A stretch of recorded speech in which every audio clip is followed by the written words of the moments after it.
Asks us if we've got any advice about learning languages with cases. He's struggling with Russian at the moment.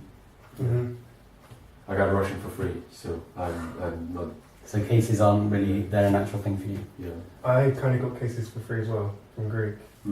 Okay. Because we have accusative and genitive. So I'm Richard's probably the only one that didn't. Yeah. I'd say that cases really, so it's getting into the thought process of knowing the position and the grammatical terms in your own language of why you use a word and how it's different in different sentences.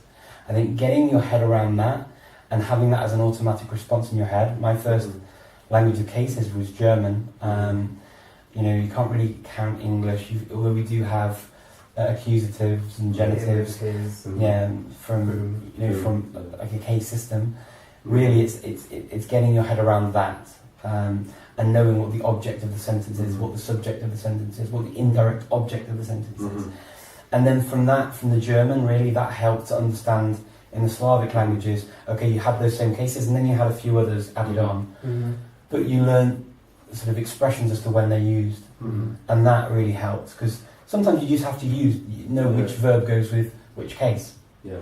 Or I think it's taking into consideration that whether the situation is quote-unquote static or dynamic. Like I find myself in the school or I go to the school, like in the Schule, in die Schule. Like static situation, dynamic situation. I think, well, because obviously, I mean, I got genitive and accusative from Greek, but Russian has a couple more than that, which is quite complicated. I think I learnt this quite visually, so seeing, imagining when I would use each case, you know, when someone would, for example, go to school once, go into the school, go around the school, I could see it all, I could imagine it. And then, of course, I developed a theoretical knowledge of that, and then spending the time I did in Russia in an immersed environment helped me to kind of realise when I would actually use it and develop more of a feel for when is the right situation.